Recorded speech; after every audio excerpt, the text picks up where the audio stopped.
Greetings and bienvenue, Midnight Crew. Thank you for returning to this broadcast. And welcome to new viewers joining us for the first time. If you like a video, then feel free to subscribe. Phan Rang Air Base, South Vietnam. It is Memorial Day weekend 1970. Americans are getting ready for great food, beer, and good times.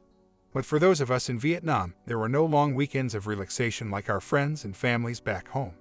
Memorial weekend was like every other 12-hour day minimums: death, destruction, fear, loneliness, anger, and despair. Another day in the Nam. For me, it is my last physical day in Phan Rang as I prepare to go home for a 30-day leave before returning for my last assignment in Saigon, arranged by my great friend Pete Sadler and personnel. I'll never forget the day I first met Jim Brookshire back in 1969. I was stationed in Headquarters Squadron. My previous roommate of 3 weeks had just left for the world, the USA. His year-long tour finished. I'm sitting in my hooch listening to Jimi Hendrix and he walks. Thick black glasses, squeaky clean appearance. He could have passed for Clark Kent at the Daily Planet. I immediately thought to myself that this was God's way to punish me for all the hell-raising I did in high school back in Dallas, Texas. Polar opposites was an understatement. We introduced ourselves to each other and after a few awkward moments, I began helping Jim get squared away. In the course of our conversation, Jim told me that he was assigned to the base media relations office. I told him I was working for the wing commander's office as a MSL, maintenance supply liaison. I tell Jim to leave his stuff and we will finish up later. We walk outside and jump into my Jeep, which I had access to as part of my job communicating between the flight line personnel, supply, and the brass. One could say that my office was that Jeep. Jim asked me where we were going. I told him Dalat. After going through the checkpoint on the perimeter of the base, we drive about a mile to the shanty town of Dalat. Bars and brothels line the streets and was the primary source of income for the locals there. Although Jim is hesitant at first, I finally convince him that we are fine during the daylight hours up until 16:30 hours because the town is secure with military police, APs and QC, which were the Vietnamese military police, also called MITZU. Although I had only been in country for less than a month myself, the bar owners and ladies knew me and welcomed us in. There was always loud American rock and roll blasting from the speakers and the beer was always ice cold. A couple of the dancers, whom I had met before, came to our table and joined us. I could tell immediately that Jim was uncomfortable. The Vietnamese women who worked the bars and brothels were, shall we say, aggressive in their approach to GIs. After about 15 minutes, Jim asked if I would take him back to base, that he had to report to his new boss. Of course, I knew that was BS and that he was like a fish out of water in my world, but I said sure. We downed the last bit of beer, climbed back into the Jeep and headed back to Phan Rang. That was the first and last time Jim ever went to Dalat. A few months pass. Even though Jim and I were different as day and night, there was just something about the guy that I truly respected. We are at the Airmen's Club one night, watching another would-be Asian band trying to emulate American rock and roll when fate lends a hand and I first meet Pete Sadler. Pete, too, was from Headquarters Squadron. From that point on, we became the Three Musketeers. Jim, the choir boy, Pete, the frequent flyer, and myself, the rebel. I'll never forget the day Jim walked into our hooch with the news. Instead of doing the mundane interviews with the troops to perpetuate the lies of us winning the war in Vietnam and sending it back to the mainstream media back home, Jim's boss, the major, had told Jim that FVN, Armed Forces Vietnam Network Saigon, had sent a communique down to all of the air bases that they wanted to encourage local programming throughout Vietnam. So Phan Rang was going to have its own local radio show for 3 hours each night, which was going to cover Phan Rang news, base activities, and, of course, propaganda. Since it was considered an after-hours assignment, Jim was given a free hand to do whatever he wanted and got permission from the major to ask me to be his studio engineer. I remember asking him what credentials he thought I possessed other than 3 years as a rock singer in my high school band, but he assured me that my knowledge of music would be a tremendous asset to him, even though the programming was not going to be rock and roll. It was sometime in January 1970 that we get the studio up and running. With a lot of assistance from the radio relay guys at the base, the powerful 50-watt radio Phan Rang was going to be on the air live every night from 2000 hours until 2300 hours. As studio engineer, the major gives me a list of programming that he wants for each show and it is my responsibility to go and retrieve the music from the archives. Once retrieved, Jim and I lay out the night's schedule and then I copy the music in the proper sequence on reel-to-reel. Any interviews with the Donut Dollies, American Red Cross women, or the base commander, etc., are done, recorded, and then put on cassette tape for play at the appropriate time. Since the show is live, it is my responsibility to be sure that everything is played on cue at the proper time and the proper levels. The first night was a total disaster. Anything that could go wrong did.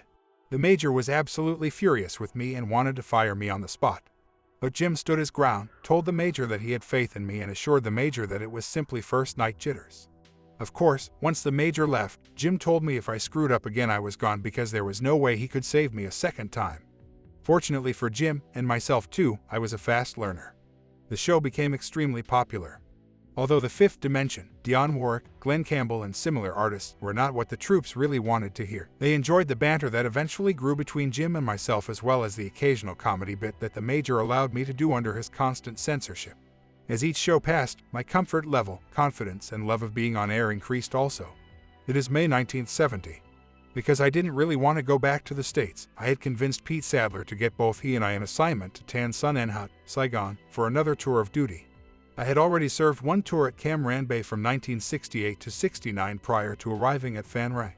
Saigon would be my third tour in Vietnam and Pete's second.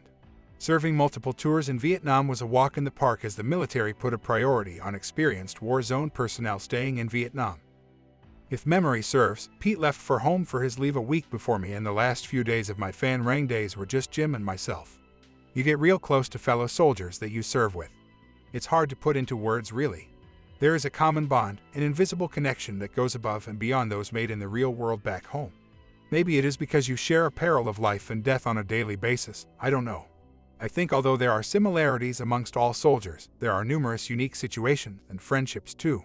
Even as I approach my 39th Memorial Day in 2009 from that time in Vietnam, I can still remember that one in Phan Rang in 1970.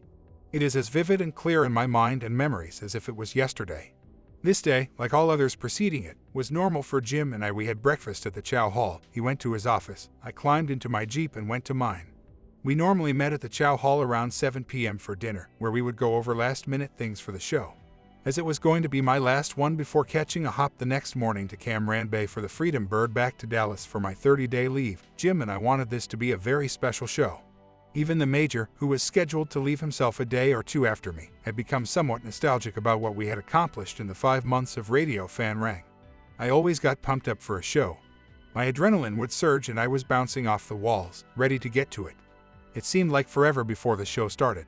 3, 2, 1. Good evening Phan Rang, this is Airman Jim Brookshire, along with my studio engineer Sergeant Dave Rabbit, guiding you through another night of Aquarius. It was the same opening, other than my rank which had changed in the 5 months, as the very first time we went on air. Jim proceeds to inform folks, as he had already been doing the previous week, that I was short, less than 1 week left in the NAM. The Major, who very rarely was in the studio, was even there and allowed me to do one of my favorite bits, Charlie's request line, as a thank you for my dedication and hard work on the show. Even though the music sucked, as always, it was a great show. Afterwards, the Major tells me goodbye, then Jim and I head off to the Airmen's Club for some beers and nostalgia one last time. Jim and I arrive back at the barracks around midnight. It appears to be a calm night with no rocket or mortars from the Viet Cong. The year I was there, we had over 160 different nightly attacks. The Viet Cong normally tried to hit the flight line, but sometimes they would get lucky and hit an area of personnel. Jim and I both had lost a few friends that year. We decided to drink a couple more beers, listen to music, and remember those who would return in a box. Maybe it was the beer, maybe it was the pent-up emotions of what we were going through, but it was an emotional time for both of us. Jim finally said goodnight and climbed up on the top bunk and crashed immediately. Although I was feeling no pain, the adrenaline in me and the excitement and anticipation of going home for 30 days to see my parents and friends made me extremely restless. I had already packed my duffel bag, and even though my hop wasn't until 9 a.m., around 6 a.m., I had another friend of mine pick me up and go down to the flight line with me to wait. Besides, I really didn't want another goodbye scene with Jim. About 7 a.m., the base siren goes off indicating that we are under an attack. Even though we had been attacked during the daylight hours before, it is unusual as the majority of attacks are at night. My friend and I joke that they probably hit the garbage dump since they are normally poor shots. Maybe 15 minutes pass and an airman goes racing past us. We ask him what's going on and he tells us that the barracks area was hit in the attack. I yell at him to be more specific. He says he doesn't know. I tell my friend that we have plenty of time before my hop, so I wanted to go see what had happened. We jump into the Jeep and head up the hill towards the barracks area. As we approach closer, there is smoke coming out of the headquarters squadron area. We both jump out and start running towards the chaos. As we turn the corner, I see that one of the two barracks that has been hit is mine. There is a huge gaping hole in the side, and as I get closer, see that it is about where Jim's and my hooch was. The perimeter is blocked off with security police, but we manage to get around them and get even closer. The medics are bringing people out on stretchers, and I ask one of them if everyone is all right. He tells me that there were 3 people killed. I said who? He says he doesn't know. This is driving me absolutely crazy. Is Jim all right? Was he at breakfast? I didn't know. We finally make our way around to the opposite entrance to my barracks and go in. As we make our way down the hallway through a light haze of smoke, I can see a couple of medics down where my hooch was. As I approach, they put their hands up in a manner to keep me away. I push their hands out of my way and turn the corner. There on the floor of my old hooch is the lifeless body of Jim Brookshire, my roommate and friend. A medic is hovering over him and adjusting him on the stretcher. I remember screaming at seeing him. I remember my friend holding me back until I calmed down. I asked the medic for a moment with Jim. As I knelt down next to him, I began to cry. Tears were streaming down my face, and I felt like my heart had been pulled out of my chest. I had a sterling silver piece medallion that I wore around my neck. I pulled it over my head and placed it around Jim's neck. The medics told me they had to go. They picked Jim up and carried him out, with my friend and I following close behind them. As they put Jim and the 2 others in the ambulance, the tears started flowing again. Even as I write this now, it is hard to see the words. It is an image that is permanently burned into my memory and brain and will be that way until I die. As the ambulance pulled away and we stand there still in disbelief, my friend says to me, "Damn Dave, it's a good thing you left early." That could be you. It was at that precise moment that a cold chill went down my spine as my friend's words hit me with such a force of reality that it became crystal clear to me. I should be dead. In late June 1970, after a 30-day leave back home in Dallas, I arrived at Tan Son Nhut, Saigon. I'm full of anger, emotions, and questions about the stupidity of the war and the thousands of senseless deaths. Because I wanted to do something that would give significance and meaning to what Jim Brookshire meant to me personally, Pete Sadler and I hook up. We meet new in, and on January 1st, 1971, Radio First Termer is born, and for 21 nights pound the airwaves of Vietnam, Cambodia, and Laos with rock and roll, reality, and truth. If I had never met Jim Brookshire, if we had never been roommates, if we had never become friends, if he had never died, who knows? I do know this: I owe everything to Jim Brookshire. When you celebrate Memorial Day this year and for the many years that will follow, take a moment from stuffing yourself with food and drink with your family and friends and realize that the freedom and lifestyle you are enjoying came at a high price from those that served and died for you and your country. Remember those who are away from home, family and friends, who man a post and say that nothing is going to happen to you on their watch. For Jim and all the soldiers. This is about my father, who retired as a technical sergeant from the United States Air Force in 1967. He served from the opening days of World War II till the end. He got out in 1946 for 2 years, rejoined just in time for Korea, and served continuously till 1967. 3 wars, and the opening days of the Cold War. He served with distinction during the Pacific Campaign during World War II in the Army Air Corps in the Southwest Pacific, then in the Central Pacific during the remaining time of the war. He was on Saipan during the invasion of that island and participated in hand-to-hand combat during a last-ditch attack by the Japanese. Later his squadron was assigned to Guam, where he was stationed for the rest of the war. He was assigned to forward air units for the proposed invasion of the home islands, which the explosions of the Hiroshima and Nagasaki bombs rendered, thankfully, pointless. He participated for a short time in the occupation of Japan until he was separated in 1946. He attended college for a couple of years, then re-upped in 1948. When the Korean War broke out, he was sent to Japan during that conflict. After that war, he was sent back to the States, where he met my mother.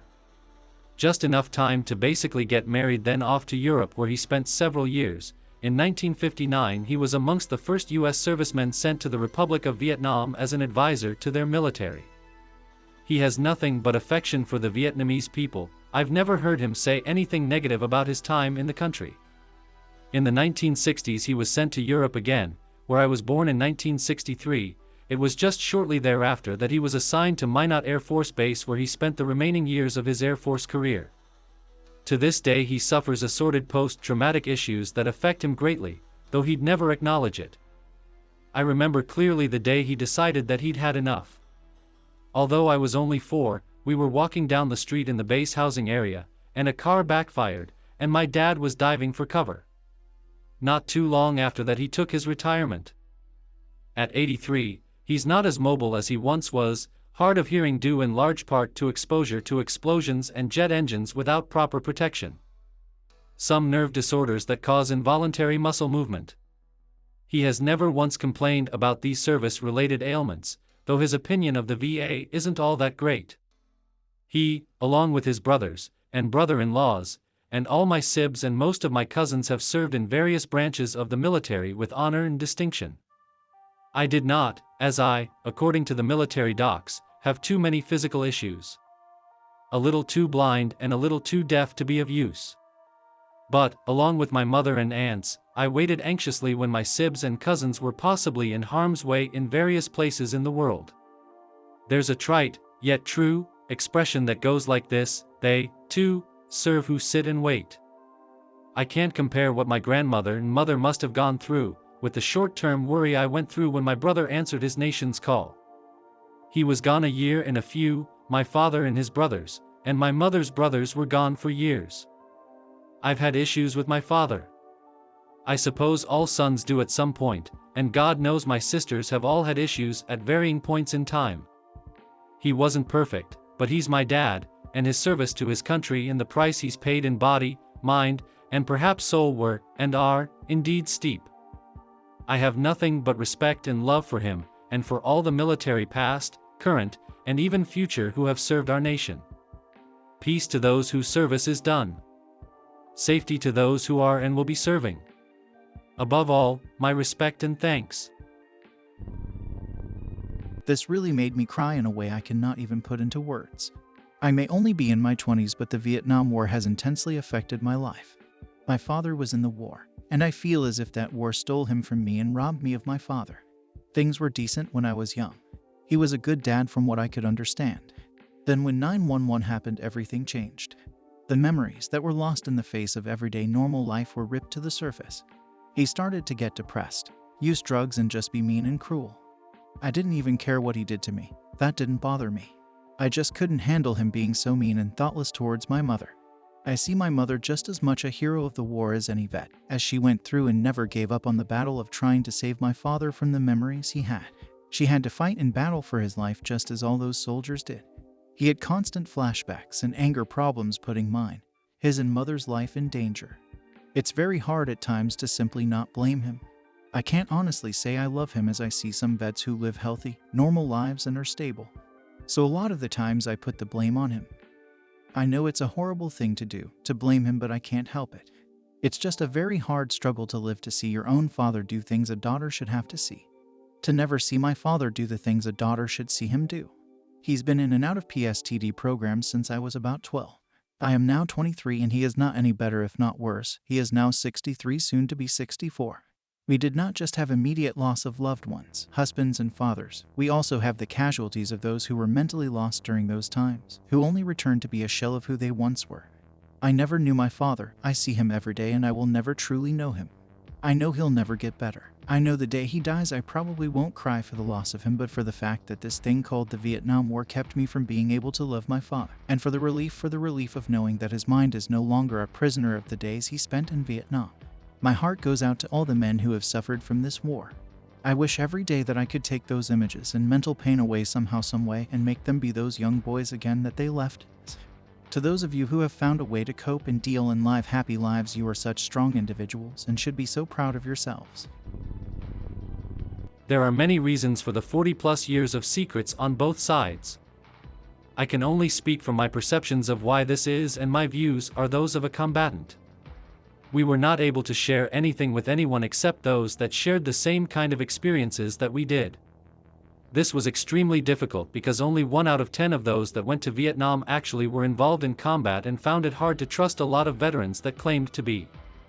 Many of them were making up things that weren't true, and just trying their best to make an impression that they were some kind of Rambo. Small-time criminals that were released from prison that claimed to have served time for refusing to be drafted or shipped to Vietnam were accepted as heroes in most circles due to the popularity of the peace movement. Even now, being a Vietnam combat veteran merits status behind bars, and there are so many making this claim that they actually outnumber the total number of people that served during the entire war. We have been portrayed as homicidal psychopathic criminals on TV and movies, homeless drug addicts or alcoholics, and just about every other kind of weirdo or loser.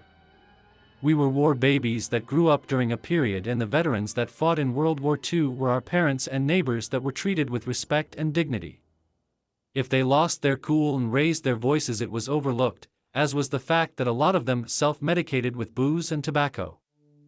We were programmed in school and on TV to fear and hate communists, and that a bushwhacker was a coward, but we set out ambushes every night and bushwhacked our enemy. We couldn't tell anyone that asked questions about what it was like without someone telling us that we had not seen numbers compared to this person or that, who had served in the Pacific or Europe during World War II, though our war was non-stop with no months at a time breaks. We spent months away from primitive base camps, living in the jungle, soaking wet for weeks at a time, without food for days at a time, and unable to evacuate our wounded or dead due to weather conditions. At other times we were in situations that were so physically demanding that people died from heat exhaustion or from falling down the side of a slick mountain trail. Jungle rot, dysentery, immersion foot malaria, insect bites that resulted in festering sores and boils were just another day in the life of a Marine in the demilitarized zone. Our 13-month tour resulted in injuries not at all unlike the ones suffered by professional football players, except we didn't get the care available to them. Add to everything, we were the ones that have been blamed for the outcome of a war that was created to go on forever, providing profit for the huge corporations that were producing war material that was also being brokered on the black market and never reaching the troops. We have seen so many politicians make glorious patriotic speeches in front of veteran gatherings across the country, honoring us for our service to the country, and then voting against anything to benefit us, while awarding uncontested contracts to Halliburton. I guess that what it all boils down to is that whenever someone thanks me for my service to the country, I am reminded of all of those that were injured, maimed, killed, and broken in other ways. I am also reminded of what it was like to be treated as a second-class citizen for many, many years and still resented by some for reminding them of that era. I sometimes feel that the disabled veteran license plate on my car makes it a target for grocery carts when I am parked in handicapped parking spaces. We all had to work at not letting people know that we served in Vietnam for so long in order to escape criticism or worse, and now in recent years we are again feeling exploited by being recognized for our service by politicians as a means to not deter young men today from going into the military. I realize that people are sincere in their thanks and have learned to accept it as such, but at the same time it is a shocking event after all of these years and somehow starts a snowballing flow of thoughts and feelings. I will greentext a story my grandpa told me. The Ranger. The 1965. The operating in Vietnam. Read Cambodia, Laos. Ordered to go to a specific spot and eliminate enemy forces there. Come across a small camp of North Vietnamese army. 4 men. He was very specific about that for some reason. Waste them. Looking around, ammo caches, AKs, normal shit to find. Look in the tent. Dead Russian that was killed in the short firefight. All kinds of weird tech in the tent. Experimental night vision and shit. Almost on cue, a blacked-out helicopter lands nearby. Paramilitary guys grab up all the strange high-tech equipment and the dead Russian. Tell them to burn everything, even the bodies. Fly away. I believe him, he's an honest man. I knew an old man named Foster who lived in Colorado by himself with his dogs and cats. He smoked a pack a day. Growing up, I had always heard that he fought in Vietnam, but he didn't talk about it much. During my senior year of college, I took a class called Vietnam War-Era History, which was taught by an ex-Army veteran who was under the auspices of Operation Phoenix. He asked us to either read a book about Vietnam or find a Vietnam vet and interview them. Long story short, I drove up to Colorado with my GF and my buddy. We went skiing and smoked weed. It finally came time for him to tell his story. I'll greentext it because it will come out better that way. Foster joins in '62, volunteered for the draft. Goes to Fort Gordon, Georgia, MP Academy. Joins up with the 560th MP Company. Gets stationed at the Hood. Volunteers to go to Vietnam because non-coms are asking for people who want to do something interesting, and Foster says, sure. flies in a 4-engine turboprop from Fort Hood to Oklahoma, Oklahoma to Oakland, California, Oakland to Hawaii, Hawaii to Wake Island, Wake Island to Guam, Guam to Manila, Manila to Saigon. Few get stationed at Tun Sun and Hut Air Base. Jumping Joe Stillwell wanted helicopter gunners. They needed 16 guys from Foster's company. Foster, ever the volunteer, says, "I'll do it." Foster's training consists of riding in the back of a pickup truck and shooting at targets with an M2 on the runway at Tan Sun and Hut Air Base. Base is pretty chill. Enlisted men and officers hang out with each other and are each other's friends because at this point in time Vietnam was the Wild West. There weren't any rules of engagement, there really wasn't any conception of civilians being differentiated from the insurgents, Viet Minh/Zong. Remember, this is before Kennedy got killed.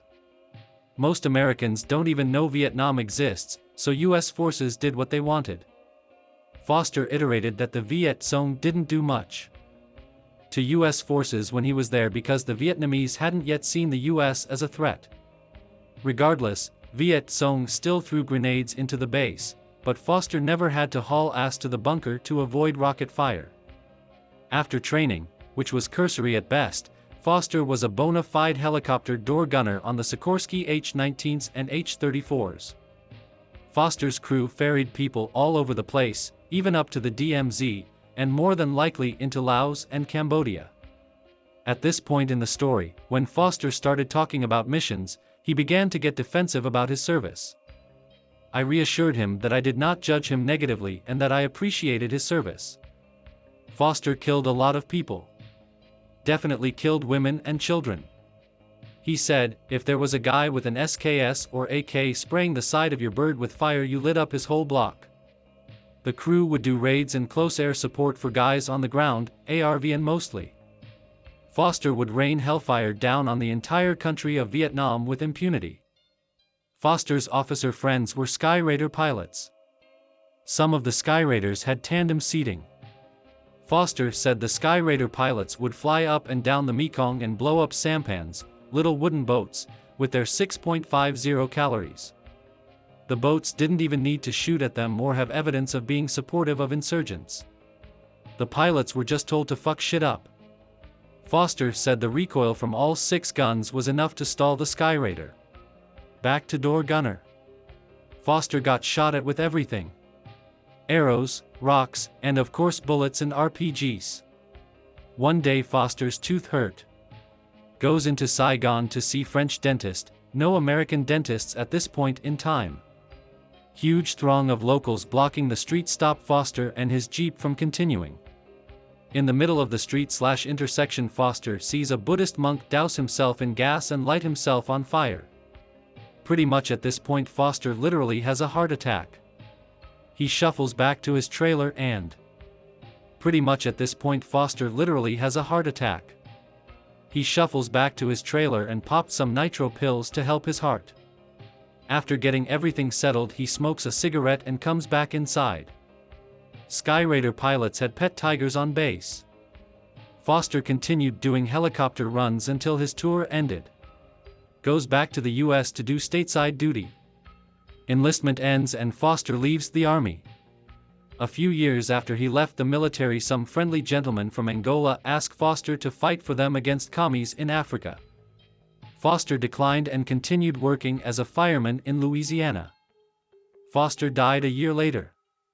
I felt I should tell his story here so we can all try to imagine Foster's experiences and remember his service.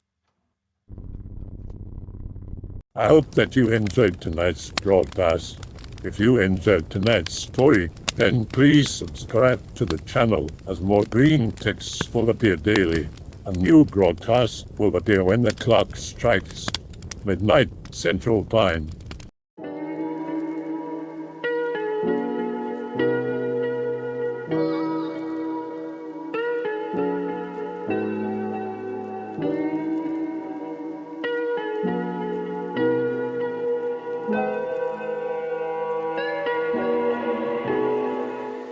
Remember to check out the Odyssey page in the description for a second archive of the channel's videos.